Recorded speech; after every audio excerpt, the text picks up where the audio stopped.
Hey, welcome back to the Think Bigger Real Estate Show. I'm your host, Justin Stoddard, and I am more than excited today to be here with a good friend of mine, Mr. James Adair of Sierra Pacific Mortgage, to talk about this, how to differentiate in a crowded marketplace. James and I have had this conversation before that so many agents do what every other agent does. They show up the same way, they say the same things, and they all lead generate the same way. And today I'm going to have James share with us some absolutely brilliant ideas that he helps, that he really mentors and has a process and a system to help real estate agents really stand out and in, again, a crowded marketplace. So first and foremost, James, thanks for being on the show today. Sure. Can we get some confirmation from anybody that's online they can see us and hear it? Yeah, if you're watching this live, if you would type live, if by chance you're watching this as a replay, please put replay once you see this. That'll kind of help us know who's watching the show. So anyway, we'll kind of keep an eye on that. So James, let's get into this. Let's get into it. You're right. Yeah, let's do it, man. Thank you. Let's bust this out. So how common is it for you to hear real estate agents saying that all their business is coming from cold market prospecting, open houses, online leads, expireds, for sale by owners? Like, how common is that? Well, I know it's common in town and I think it's more common for newer agents who are trying to build their book. You know, it's like, yeah. All right, let's call some expireds. Let's call some FSBOs. Let's do some open houses. Let's just get in the mix and fight it out for opportunities, right? So I don't think that's a bad idea. I think it's got to be a part of every new agent's business. But I do see a lot of teams that are really just prospecting focused. And they just crank. And I think it can be exhausting and it can be demoralizing. And it's hard to get the right kind of momentum if you aren't connecting and you aren't getting some easy wins every so often, right? And so when I say an easy win, I guess what I'm talking about is a referral. So someone saying, oh man, you got to call Justin. He'll sell your house. He's the best. And then someone calls you like, hey, James told me to call you. I need to sell my house. And then you just get right to work. You're not. So there's a difference between prospecting and there's a difference in selling. And we need to do both, but we really need to be focused on selling. Selling is where the money is made, right? And if you get a referral, you can really compress that timeline. The more referrals you get, the more often you're just selling and educating your clients on how this works and how you can help them, not trying to convince them to choose you and then go into selling, you know? Yeah. So I wanted to do a little callback to an episode you did a while ago when you talked about the book Blue Ocean Strategy, which is such a cool concept. It's actually kind of a classic now, right? I mean, that came out in 2006, I think. It's an older book. Right. But it's basically about trying to find ways to make it to operate in parts of the market that not everyone else is operating in, operate in a place or in a way that you're not competing with as many people. If you call a for sale by owner, it's like that person's just getting, 20 phone calls a day until they list with an agent. And then just make it like part of the value proposition of that for sale by owner is make my phone stop ringing with other agents, please. But what we're going to talk about at our event this Wednesday, we're sharing the stage again on the third command performance of the Exponential Referrals workshop. You've got a great piece of content. Nick Crowder's got a great piece of content about leveraging referrals from retiring agents. Such a huge idea that he's got a great system built around. But I'm going to be talking about what I call the home buyer's playbook strategy, which is about leveraging your existing business relationships and turning those into referrals. There's plenty of businesses that everyone uses every day for their own selves, their own families. And well, first of all, not most of them, but maybe more than you'd like to say, don't even know that you're a real estate agent. Don't even know that you're a lender. So make sure everyone knows what you do, that if it's a business that you're frequenting, make sure that they know what you do. And then you want to get into a conversation around how does your business work? Right? You want to ask them. I'm getting into now. This is sort of this is the formula for getting your existing business relationships to start referring business to you. Like if you go into a dry cleaner, or if you go into your, I have a great story about my optometrist. I'm not wearing my glasses right now, but I have them. I don't need them for all the time, but I do wear glasses sometimes. And I have an optometrist up the street. And I got into this conversation with her. I was strapped into the machine and I asked her, how does this business work? She's actually kind of new. So she had just bought the practice a year before. And it was only the second time I'd seen her, and I'd seen her predecessor in months before. So I was asking her like how the transition was going and just asking her some business questions. I asked her, how do you build your business? And is it is it something that's automatic, or do you, is that something you struggle with? And she just really, really lit up and said, it is something we struggle with. It is something I wish we could devote more energy to. We have a good client list, we have a good location and a parking lot, and all the things are in place, but there's definitely room to improve. And we just really started getting into that kind of conversation. I mean, she's a medical professional and a highly, specialized kind of service provider. But she's running a business, and it's a retail business, and, there's ups and downs, and she has to manage that part. And probably no one's taught her how to do that. And, you and I have talked about that. All of these highly trained professional services are just winging it, and as a lender, as a real estate agent, we've been able to probably get more training around marketing, around client conversion, client retention, around scripts. We can really bring a lot of value to these people. And so just asking, how do you build your business? And, hey, would it be okay? I mean, I really enjoy coming here. I have a book that I hand to all my clients. It's just a home buyer's playbook. And I feature all of my preferred business partners in town. And I say, keep this book. It'll show you how to buy the house and, how to maintain the house. But in the back, it has all kinds of pre-screened, vetted local professionals for all kinds of services, not just home services. And would it be okay if I featured this business in my book? I'm going to give out at least 100 of these books this year, maybe more. And she just stopped in her tracks and was like, that would be amazing. In fact, my husband and I are thinking about buying a house right now. It's like a $1.1 million purchase that she and her husband were looking to do. And I uncovered that, and then more referrals just by being curious, having a system in place that I could actually drive business to her, and showing up as a local business peer, not just a real estate guy or a mortgage guy trying to take something from her. I'm trying to give something to her. And then she gave something back to me just because. So if you can do that with all of the different services that you frequent as a real estate agent, of course, there's all kinds of home services, contractors, landscapers, oil tank people, floor finishing, windows. There's all of these things that are in your Rolodex, and you're glad just to have someone take your call. But if you can show up and say, hey, let me ask you about your business. How does it work?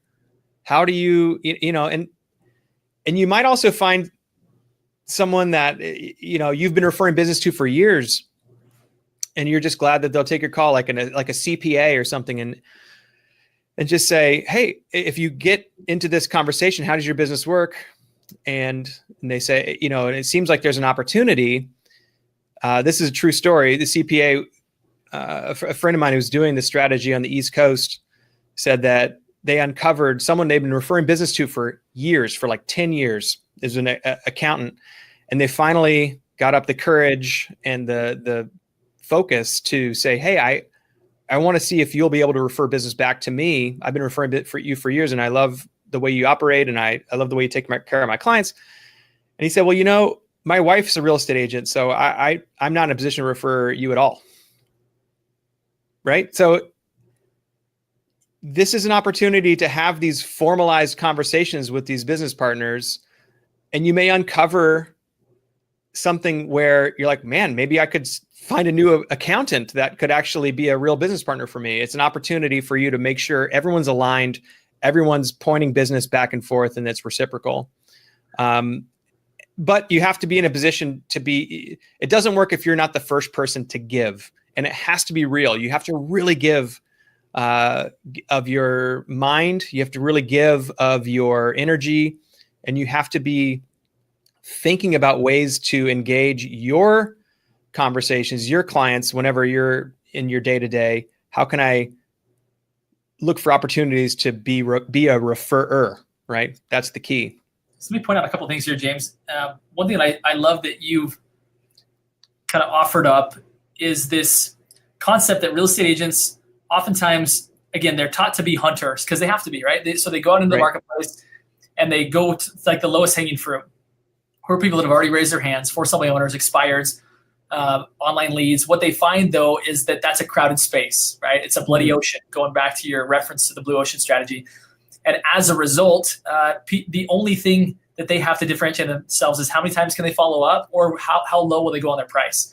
Right. And what you're saying is a better strategy is to actually go into the community and look around and say, there's other business owners that are struggling with the same problem as I am, which is, how do I get more business? And to take the training and tools that you've learned on being strategic and offer it to them. But here's what I heard you point out subtly, which is that sometimes people approach those relationships still as the hunter, right? Like they treat an optometrist, for example, from your perspective, someone walks in and understands like, oh, you're an optometrist. I'll bet you could give me a lot of referrals. I'll bet you have people that sit in this chair right here that need a loan or that need to sell real estate. I'm going to leave brochures and business cards for you so that when people bring up real estate, you can refer me, right? So it's the same hunter mentality. They've just applied it to somebody else, which isn't going to go over well. But I hear you saying to have more of come from contribution, come from a long-term perspective, and actually come in saying, what can I give to you? I understand, like, how does your business work? That's an amazing question. Like, how do you get business? How do you grow business? Like, how big do you guys want to grow?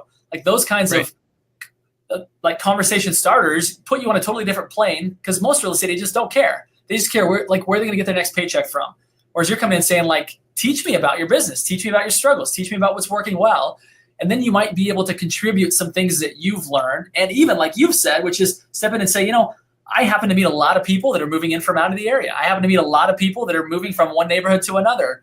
And my guess is that there's going to be a group of those people that need a new optometrist. Would it be okay if I took some of your cards and strategically placed them with people who I thought it would be a value add for me in order to do that? Like it's a totally different, not just a different group of people you're marketing to, but it's a whole totally different mindset. Instead of get, it's give. But what ends up happening, the interesting thing that your story illustrates is that you went in to give, and in that same conversation you got. Whereas had you gone in to get, right, and said like, hey, I'm a lender, do you need to refinance? She probably would have been a little bit turned off. That's not an appropriate conversation. Yeah, it'd be weird, right? But because you came from contribution immediately, there was something to harvest there. Sometimes I think people go that, well, if I'm going to be a farmer, I'm not going to be able to eat till the fall, and I need to eat this month, right? Like exactly. Sometimes just showing up differently, like you'll get actually the benefit of almost being a hunter, where business will start to come now because you're so different than the crowd of real estate agents that are doing the same thing that everyone else is doing. Yeah, you're always going to have that problem. You're never going to, as a real estate agent or a lender, you're never going to be so unique that it's just, maybe I'm wrong. Maybe I'm not thinking big enough. Maybe there is a way to be so unique that it's just like you have 100% conversion and you never compete with anybody because what you do is so different. That would be a great thought experiment. Like, what would that business even look like? Right. Yeah. Anyway, that's for a different episode.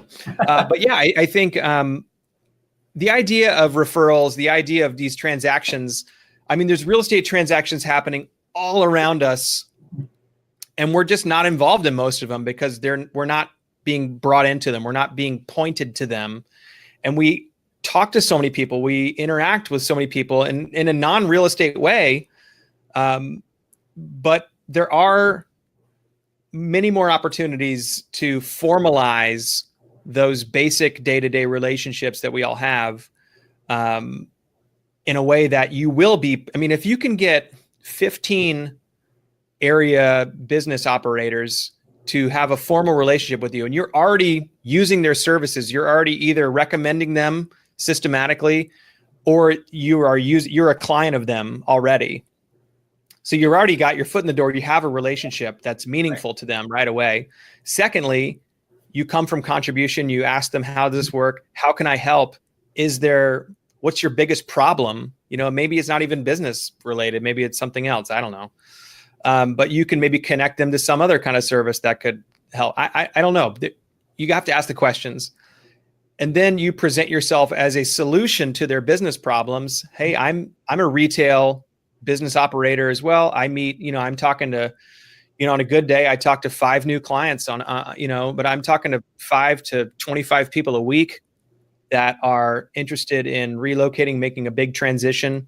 They might need your services. They might need to connect with a new version of a service on one side of town. Now they're on the other side of town or whatever. I'm putting your name and number in front of them. Would that be valuable to you? I mean, I have a system for referring my preferred business partners for, from here on out.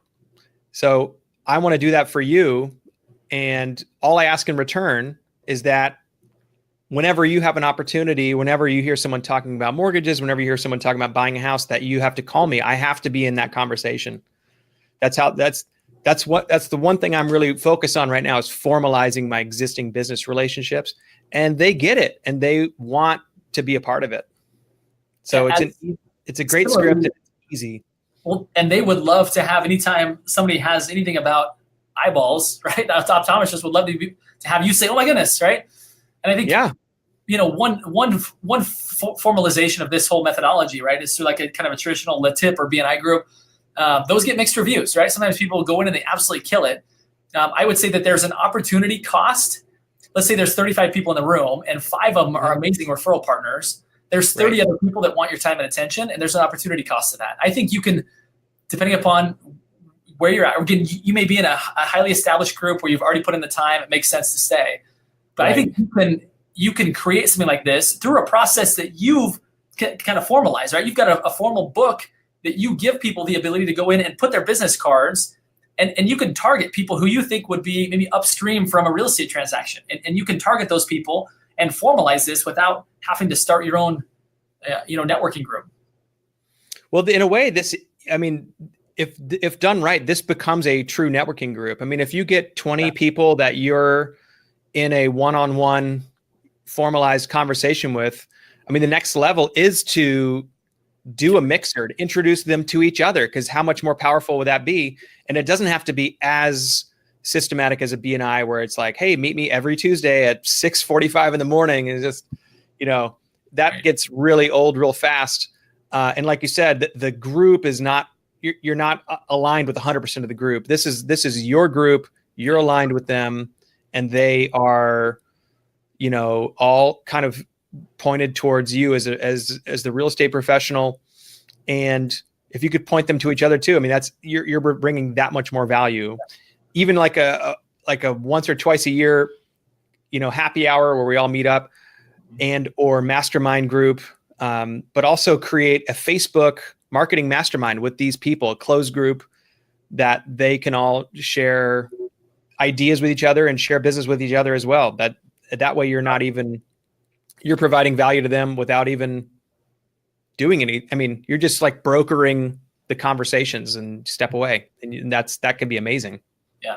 And I think, again, if you can go in looking to add value to them as a business owner, again, oftentimes people see themselves, I'm a real estate agent. I've got absolutely nothing in common with an optometrist. And as I've shared before, is that I believe every business stands on the same three-legged stool, which is they've got to get and attract business. They've got to service that business, and they've got to account for that business and rinse and repeat. And so you have a lot more in common with other businesses than you may think.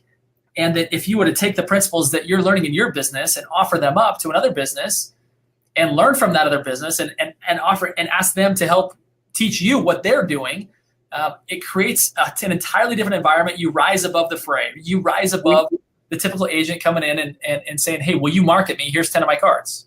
We have so much to offer these other businesses. And I can't remember if I said this or if it was just in my head, but there's a lot of these highly trained professional type people like the optometrist like a dentist, like many of these attorneys, and they have no clue on how to run a business, and they're just winging it. And we can really step in shoulder to shoulder with them, ask good questions, and you'd be amazed you'd be like, oh, you never thought of this? Well, you should just, use this system, or just make a spreadsheet, or there's so many things that we've solved that seem really basic to us that a lot of highly trained professional people haven't even considered. They just aren't wired that way.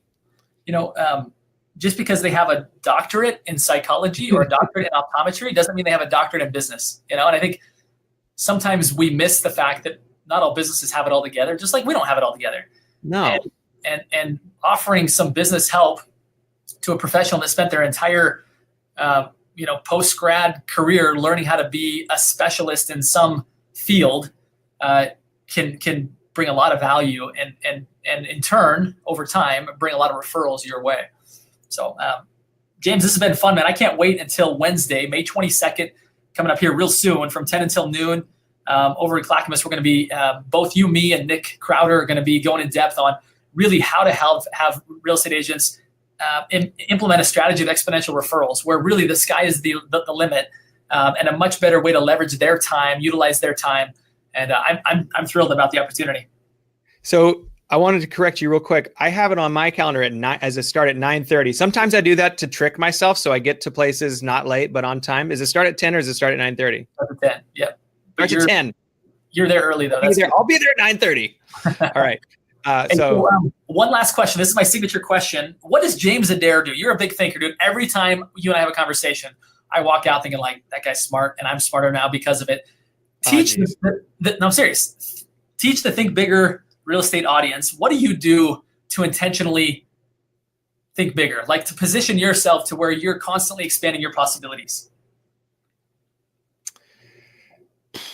I don't know if I